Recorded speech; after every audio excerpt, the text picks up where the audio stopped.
Krishna Prasthaya Bhutale Srimate Bhakti Vedanta Swami Niti Namine.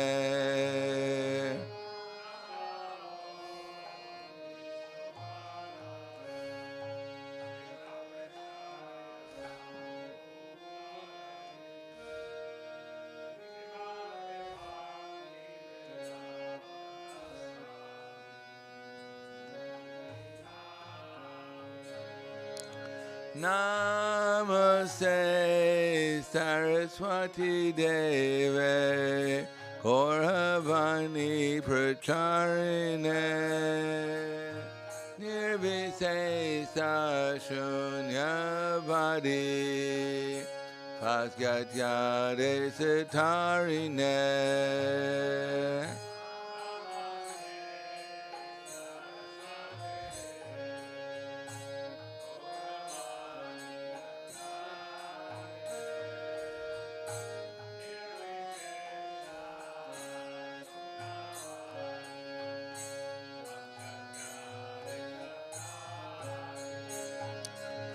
Shri Krishna Chaitanya Prabhu Nityananda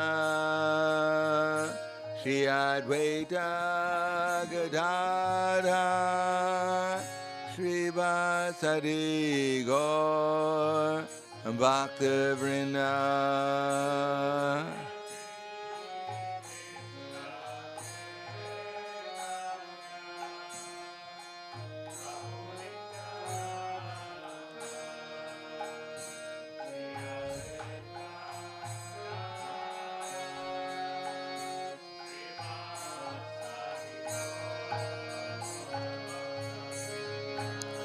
Jaya Shri Krishna Chaitanya Prabhu Nityananda Shri Advaita Gadadha Shri Vasari Gaur Bhakta-vrinda.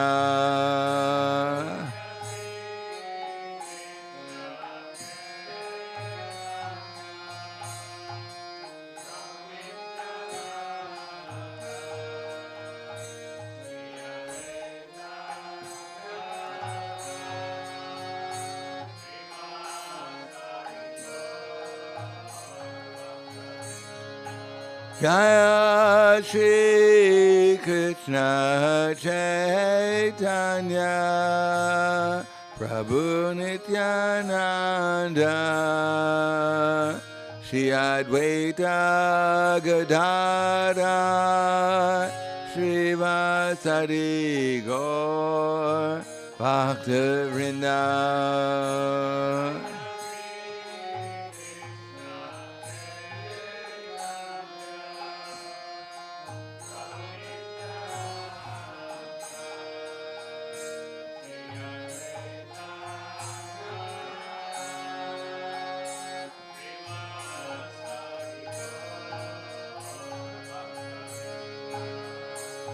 Hare Krishna, Hare Krishna.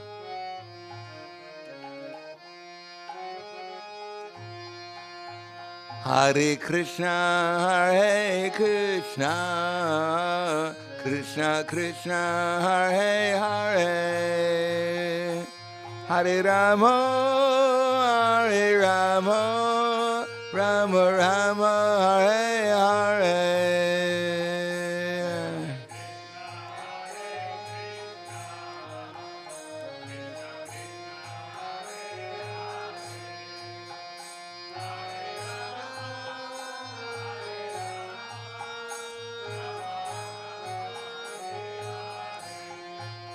Hare Krishna, Hare Krishna, Krishna Krishna, Hare Hare, Hare Rama, Hare Rama, Rama Rama, Hare Hare.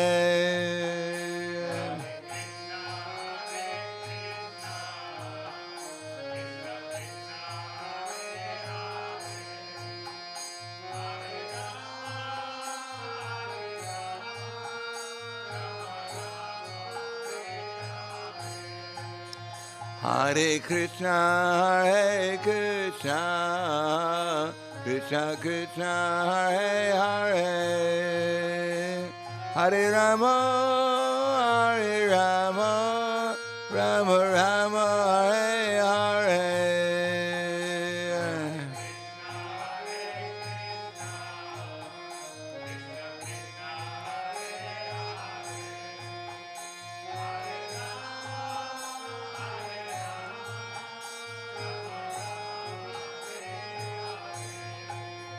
Hare Krishna, Hare Krishna, Krishna Krishna, Hare Hare, Hare Rama, Hare Rama, Rama Rama, Hare Hare.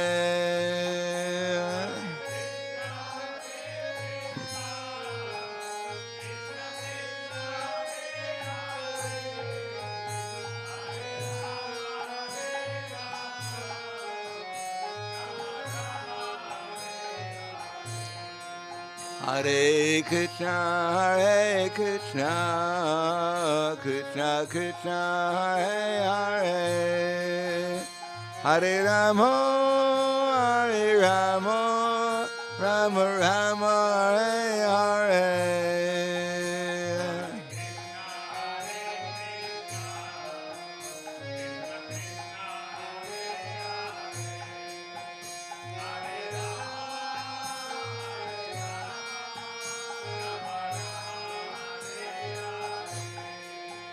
Hare Krishna, Hare Krishna, Krishna Krishna, Hare Hare, Hare Rama, Hare Rama, Rama Rama, Hare Hare.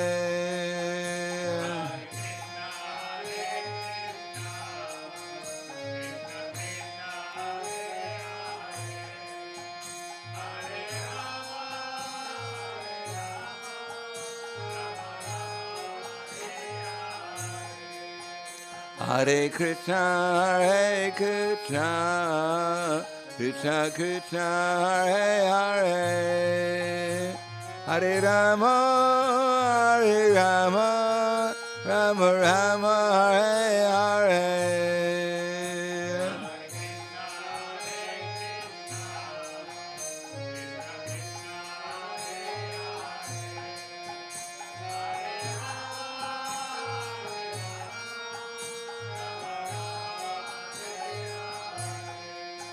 Hare Krishna, Hare Krishna, Krishna Krishna, Hare Hare, Hare Rama, Hare Rama, Rama Rama, Hare Hare.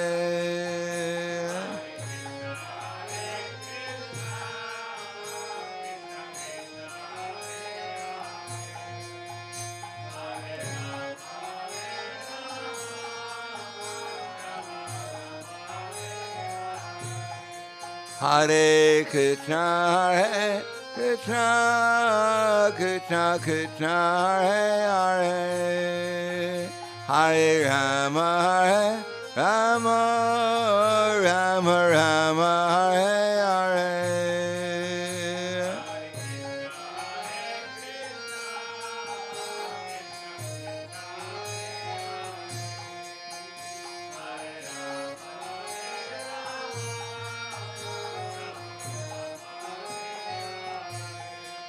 Hare Krishna, Hare Krishna, Krishna Krishna, Hare Hare, Hare Rama, Hare Rama, Rama Rama, Hare Hare.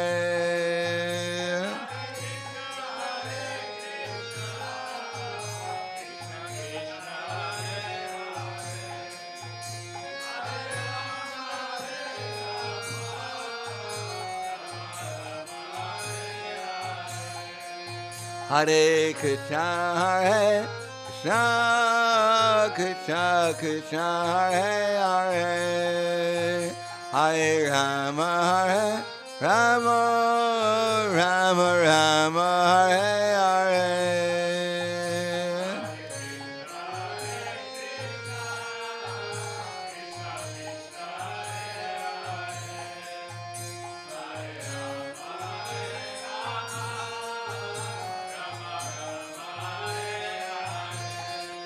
Hare Krishna, Hare Krishna, Krishna Krishna, Hare Hare, Hare Rama, Hare Rama, Rama Rama, Hare Hare.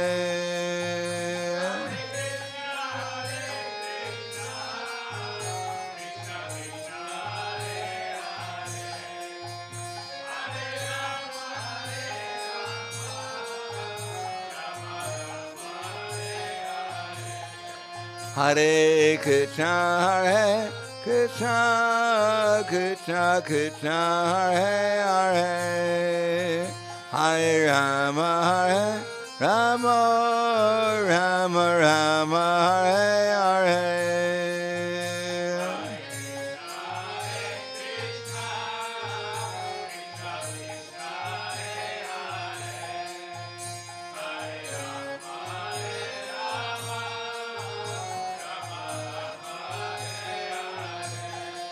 Hare Krishna, Hare Krishna, Krishna Krishna, Hare Hare, Hare Rama, Hare Rama, Rama Rama, Hare Hare.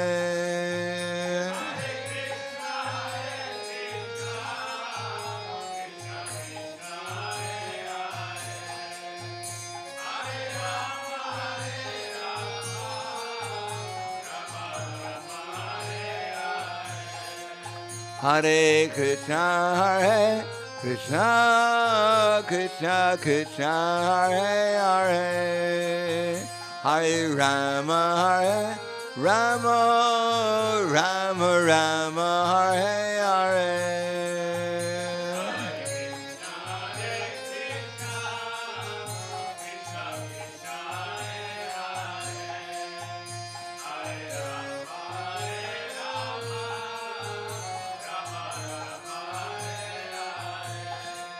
Hare Krishna, Hare Krishna, Krishna Krishna, Hare Hare, Hare Rama, Hare Rama, Rama Rama, Hare Hare.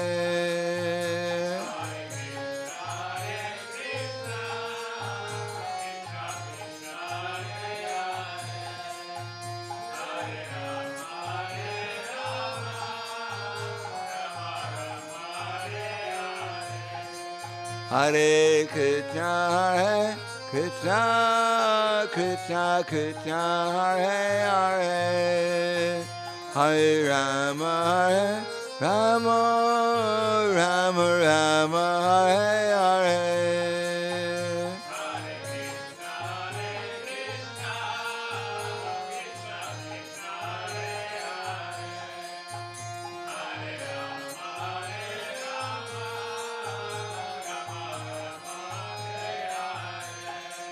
Hare Krishna, Hare Krishna, Krishna Krishna, Hare Hare, Hare Rama, Hare Rama, Rama Rama, Hare Hare.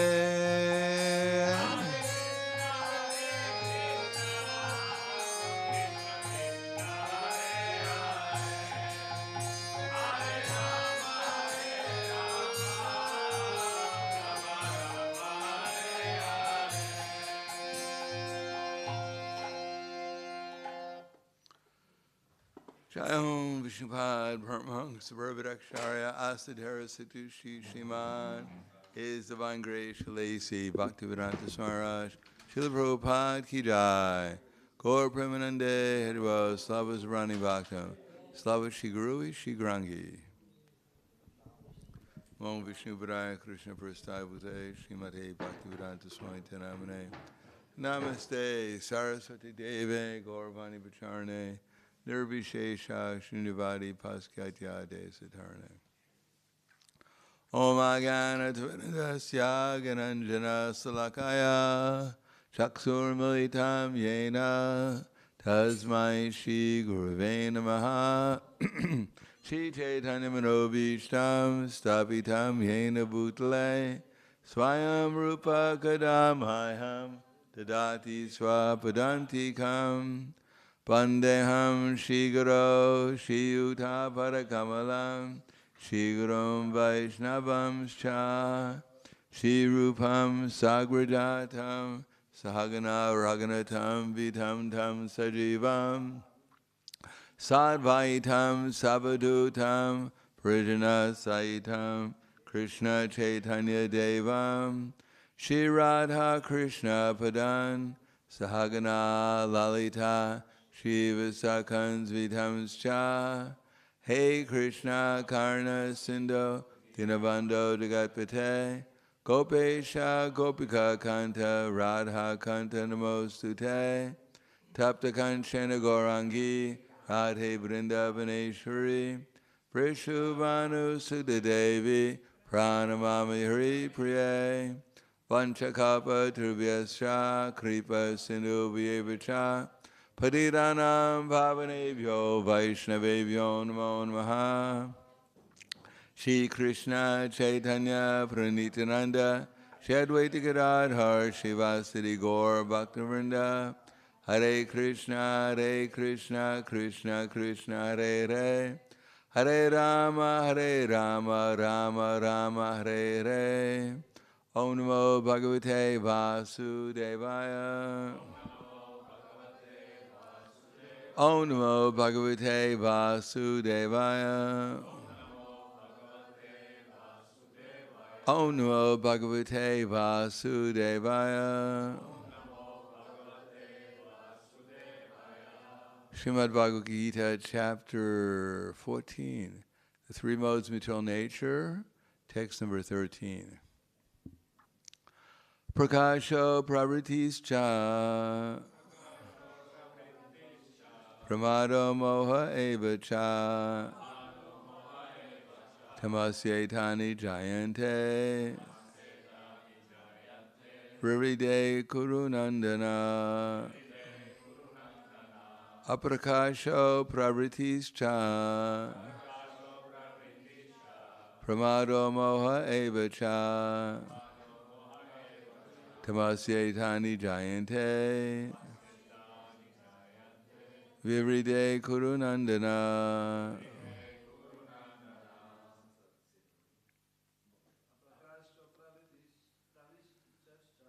aprakacha pravritischa pramado moha eva cha tamasyetani jayante vivride kurunandana prakasho pravritischa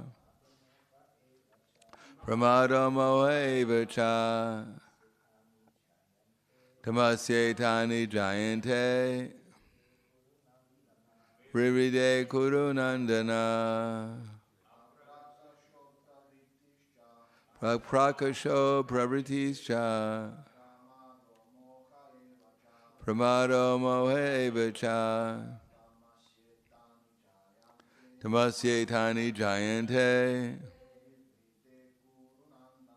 vivride kurunandana. Ladies.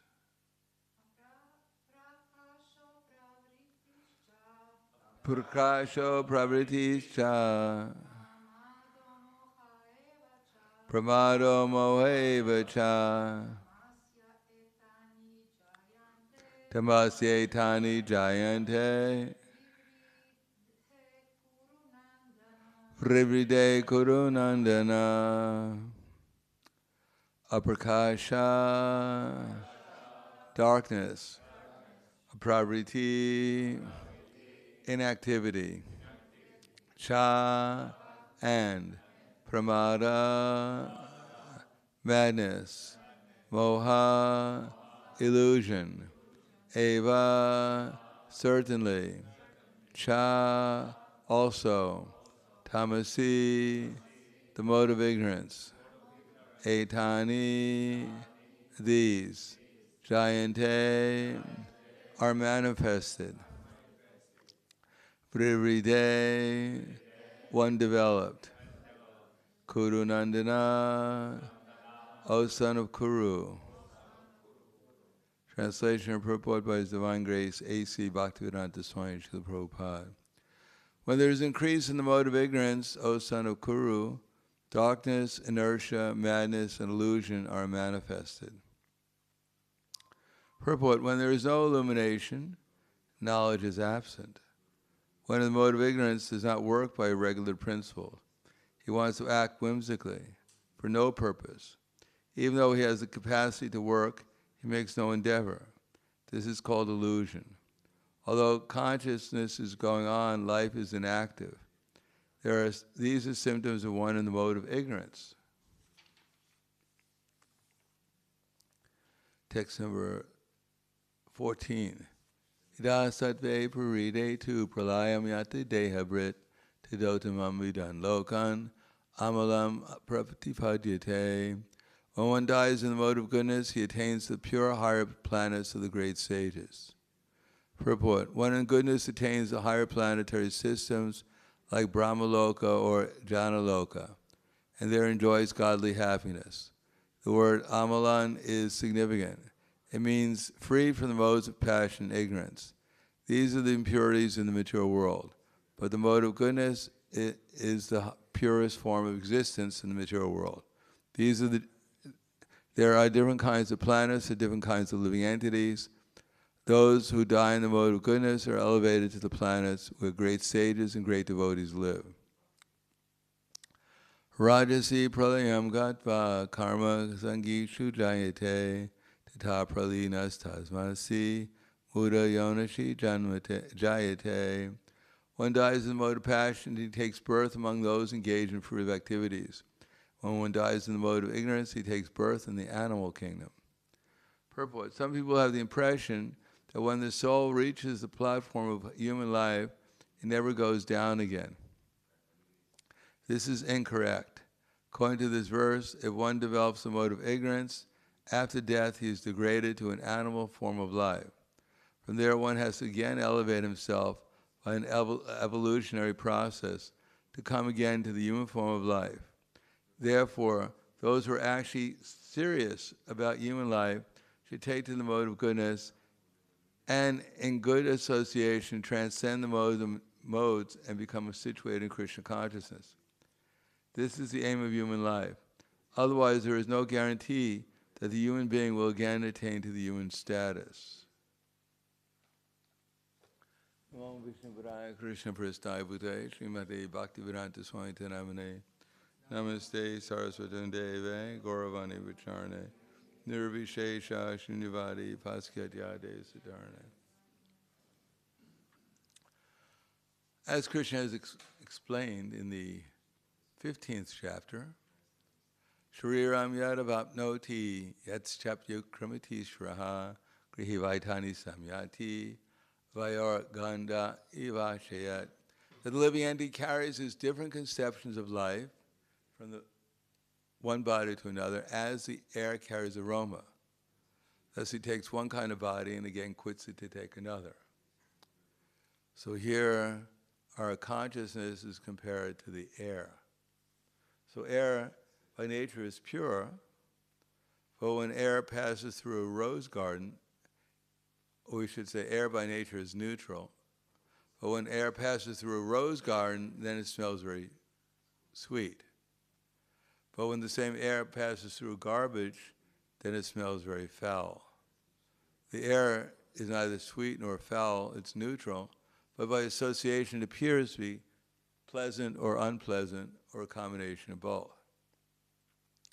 Similarly, our consciousness, as Krishna says, prakasham cha yatha prakashya ekam kritsnam lokamimam ravi kshetram kshetragaya evam.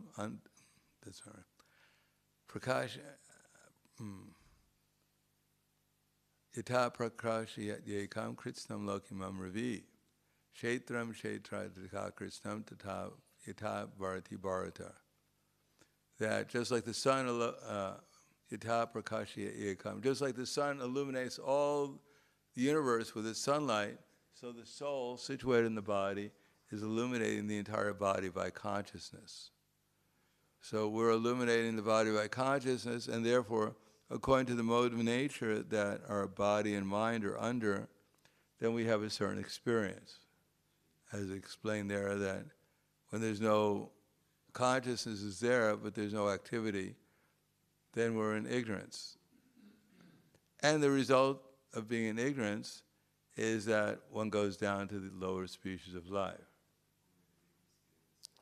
Now that would not be very pleasant, to go down to the lowest species of life, considering that even the animals are considered to be elevated compared to the plants and the trees. So if one gets a tree body, just like you go out on book distribution, and it's sometimes cold, is that right? But you have a hat, you have a coat on. But imagine if you had to stand there the whole day without naked in the cold. Would that be very pleasant? No. But that's what the trees have to do. In the coldest part of the year, they lose all their leaves and they have to stand there naked. Even they have snow on them, they can't do anything. They can't brush it off. So that would be very unpleasant to be a tree. And yet, there are many trees in Slovenia. And they're also spiritual beings, just like we are. They just have a different body, that's all. And even a tree, I don't know, what would you choose between a tree and a grasshopper? It would be a hard choice. I don't know how many grasshoppers there are in Slovenia, but they're also Slovene. What to speak of the ants, because I didn't see the ants this year for some reason. But there are many, many ants, Slovenian ants. And they're also, previously they may have been the mayor of Ljubljana. Some of them may have been a prince or a princess. And now they're an ant. They may not even be the queen ant or the king ant. They're just an ordinary worker. They hardly get any salary also if you're an ant. There's no unemployment insurance. So this is possible. It's not a joke. We can joke about it, but if we become the ants aren't joking about it. They thought they were going to heaven. They were guaranteed. Like that story I told. It's not exactly shastric, but it's illustrative. You know that story about the man who was miserly. He would never give any money to the church. He kept it all for himself. But one day he decided he'd give €5 to the church. And because he heard that if you give a donation to the church, you're guaranteed to go to heaven.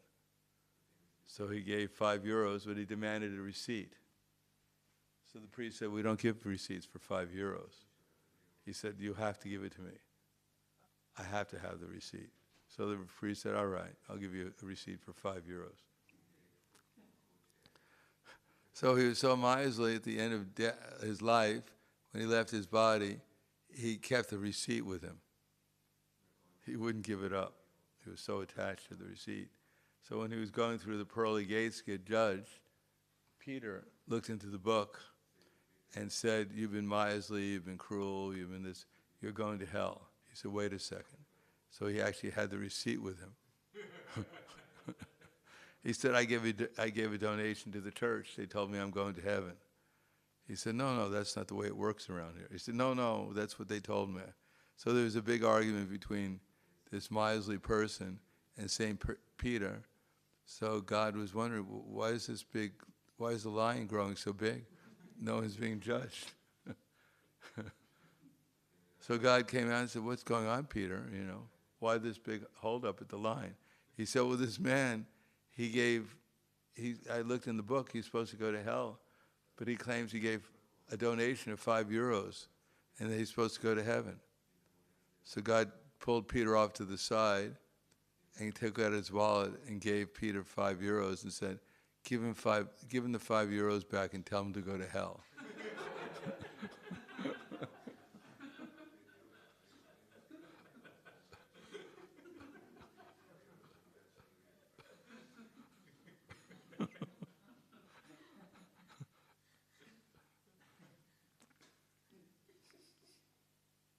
So that's material life.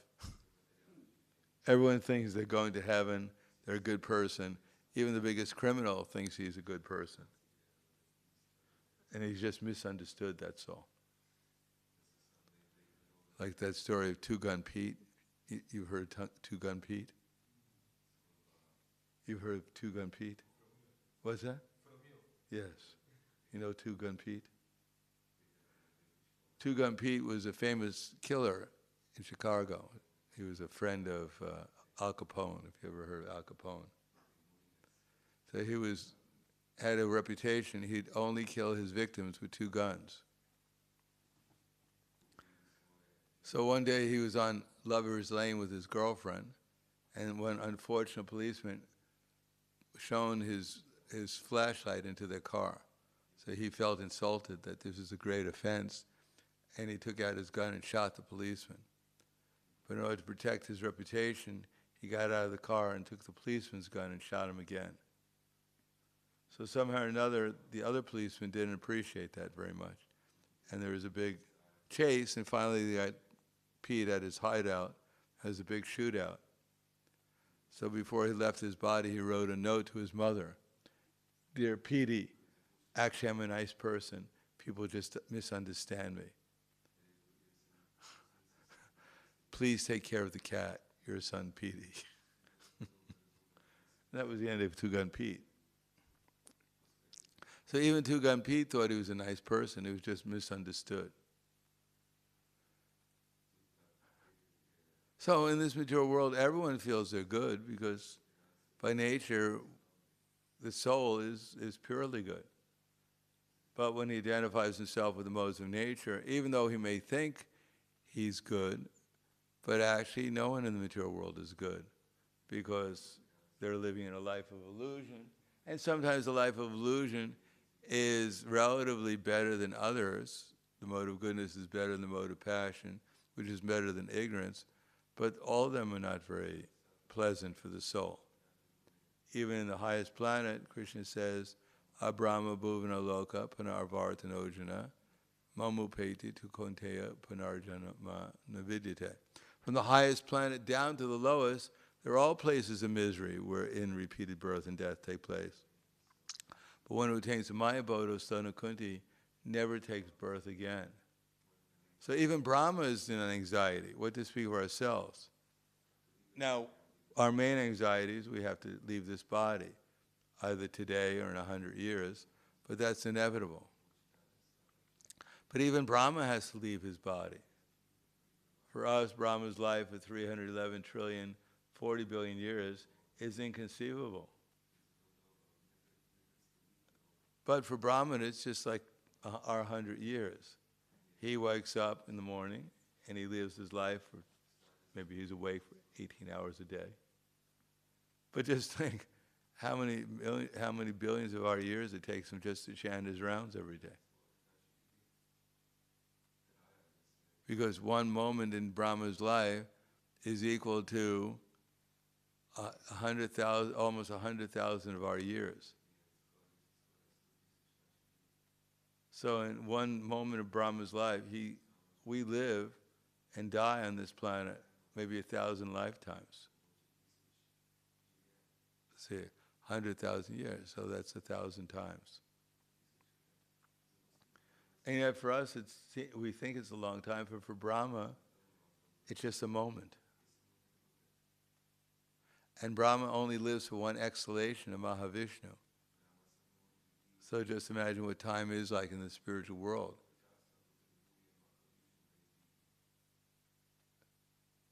Just having lunch, millions of Brahmas have been born and died. Just having one taking prasadam. And yet we think we're going to be here for a long time. Or we're thinking that somehow or another, maybe I don't want to end this lifetime. I should try to stay here for as long as possible. But no one stays here for any real conceivable length of time. Everything is so quick here. Therefore, everyone's in anxiety. Throughout the whole material world, everyone's in anxiety that this life is only temporary for everyone in the material world. And indeed it is temporary, but we just go from one life to another, always being anxiety that I may have to leave my body. And we always leave our body, only to go to another body and leave it again. So it's very uncomfortable for the spiritual soul to have such an unstable position where we have no idea where we're going next, really. I mean, maybe if we, as devotees, we have some idea. I mean, we're a little confident I'm not going to become an ant or a tree. We have some confidence like that. But we don't know exactly where we're going next. Are we going to come back to Ljubljana or India? Take birth again? Have to go to school again? You know, suddenly we wake up and we hear someone say, "Goo goo, goo goo, goo goo." And then we have to go, you're back in school. 1 + 1, how much is it, Johnny? It's 3. You rascal, it's 2. When will you learn? Wait a second, I think I've been through this before. Okay, it's 2. What is 3 and 2? 6. No, you rascal. When will you learn? Well, I think I learned this before. I can't remember. This is like the 1 trillionth time I've learned this stuff. It doesn't seem to get any easier. I mean, one moment you're a big professor at the university, handing out PhDs to people. You just got the Nobel Prize for something. And next moment you leave your body and you're a bunny rabbit. And no one cares about how big a professor you were 5 seconds ago. So that's the material world. Life is tough and then you die. But if one attains to the spiritual world, and if one comes to the mode of goodness, then one can at least understand things properly. One can understand the value of Krishna consciousness. How fortunate one is if one actually has the opportunity to take Krishna consciousness seriously. How, as Krishna says, Manushanam sahasreshu yaskid sadatam. Manushanam sahasreshu yaskid sadatam. What's that? No. Manushanam sahasreshu yaskid sadatam. Yaskachis Sadatam, chapter 7. Manushanam Sahasreshu Yaskachis.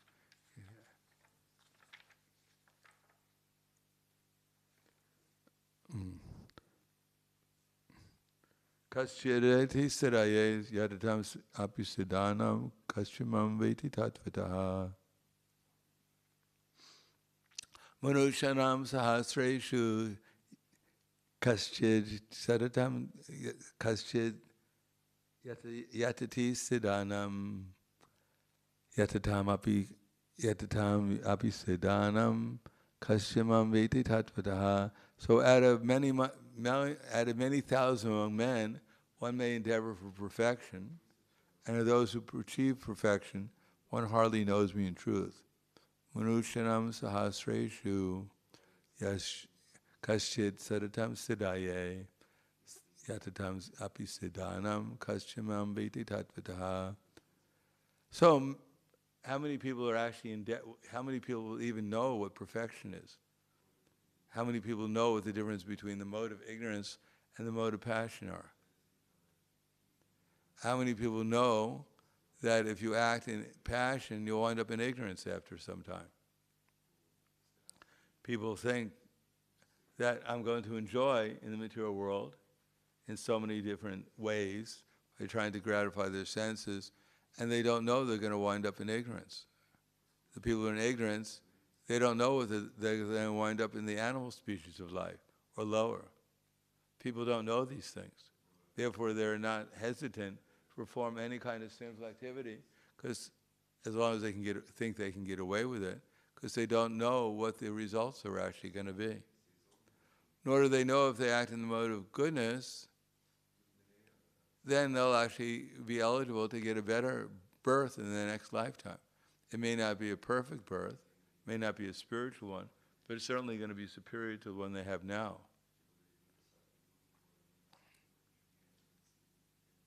So this knowledge is so valuable. It's the difference between becoming a rabbit and going back to the spiritual world. So it's not ordinary knowledge. Therefore, distributing this knowledge is the greatest benefit. We may not even know what the benefit is that we're giving people, but we're the only ones, by distributing this transcendental knowledge, who are actually giving people any real benefit. If people Prabhupada said, even if they touch the book, they become a little familiar, they try to say, what is this book, Bhagavad Gita? What does this mean? Even inquiring about what the Bhagavad Gita, what this book means, is advancement.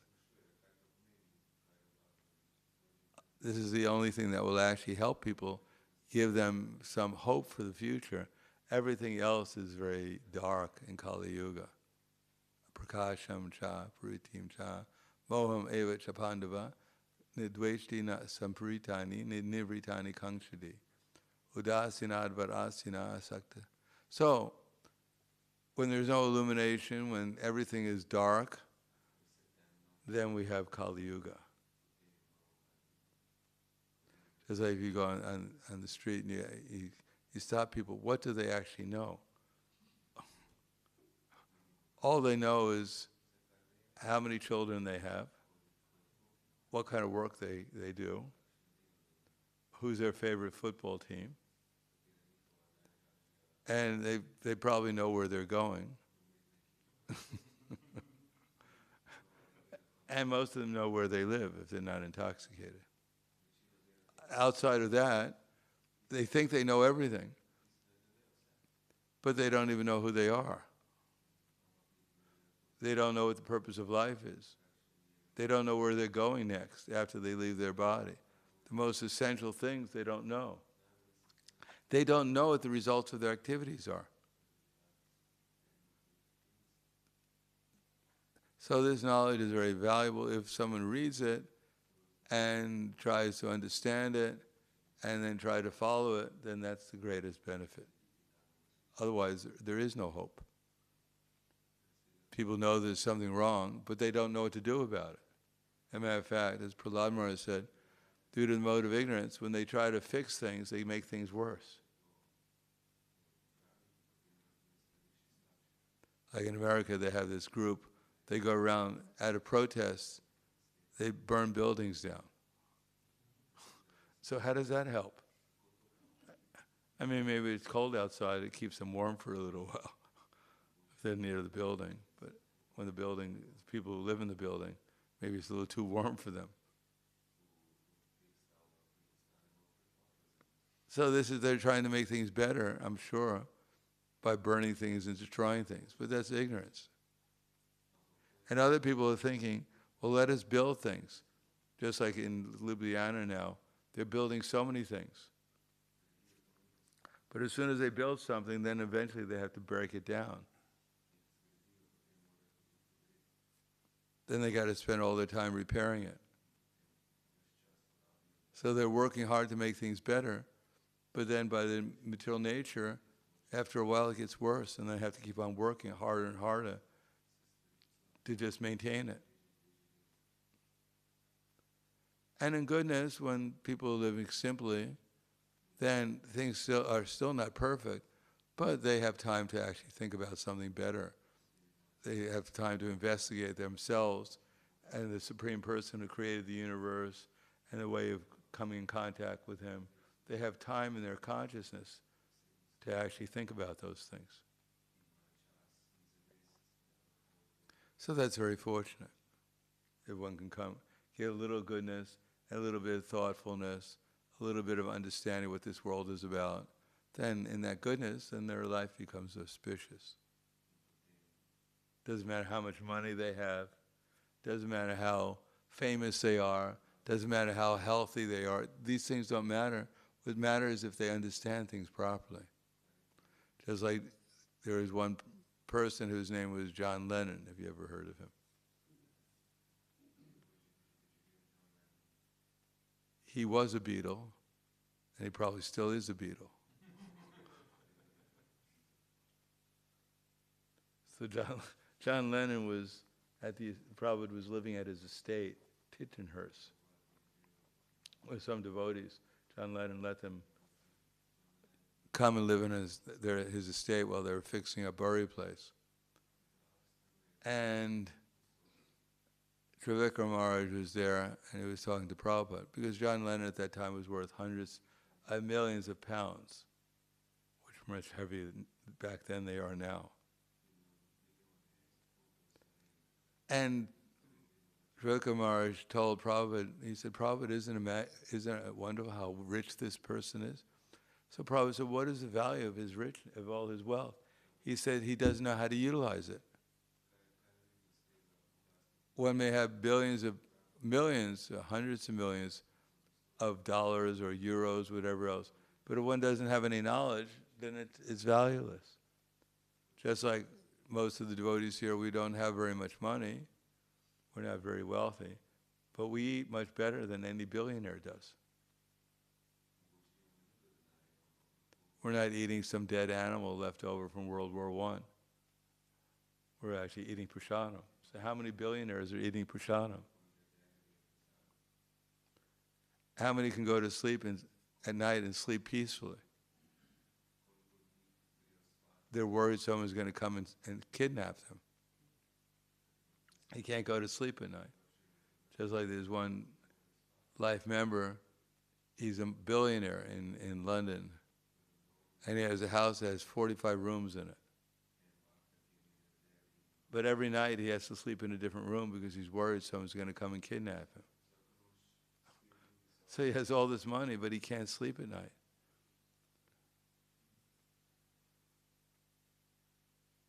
Or, as Cassius Clay, Muhammad Ali told Bhakti Tirtha Maharaj, he said he had, Cassius Clay, Muhammad Ali, you heard of him? He was the most famous fighter at one time, a heavyweight boxer of the world.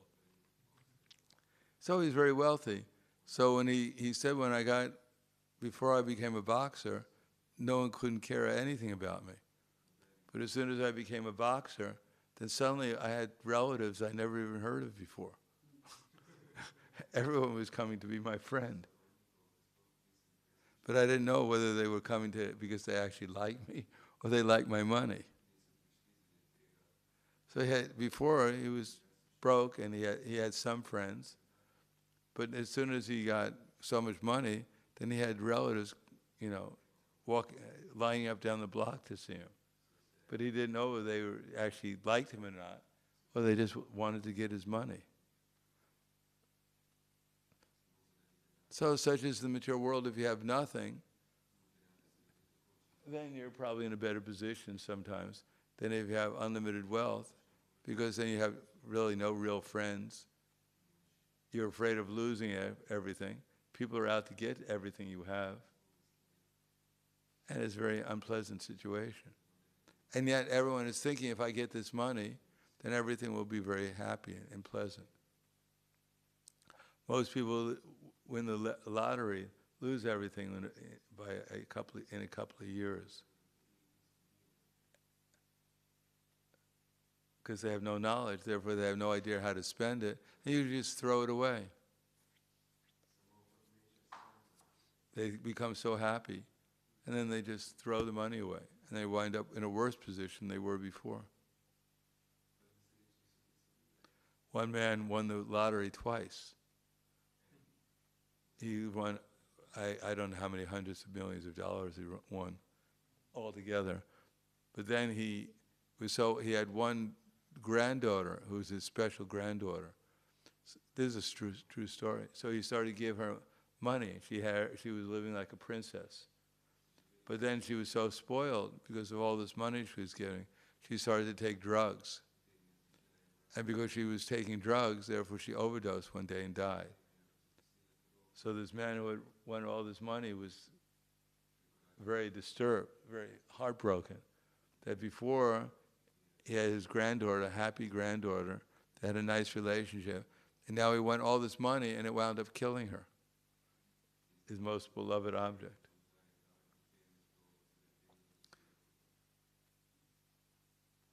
Therefore, the conclusion is knowledge, transcendental knowledge that we have is much more valuable than anything else in this world. We can't imagine what it would be like if we were just in ignorance like everyone else on the street. We have no idea what they're doing, what the purpose of life is, or what their goals of life is that would actually give them something higher, some higher purpose of life. So I'll stop there. Thank you very much. Any questions or comments?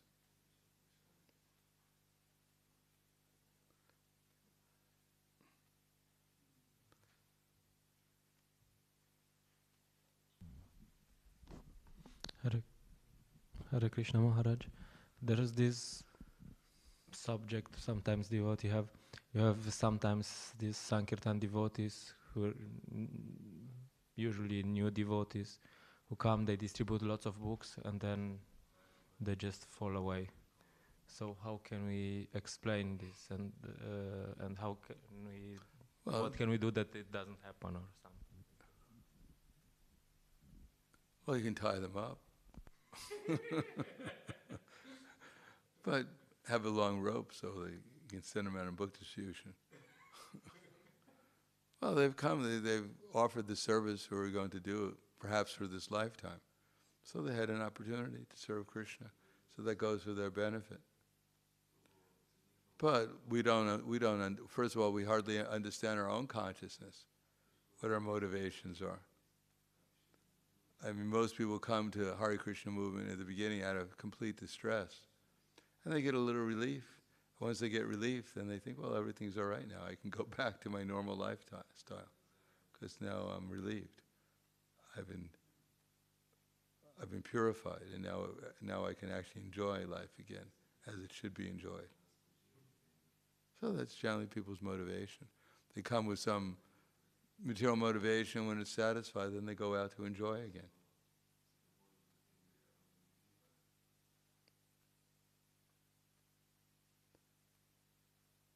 They get their receipt.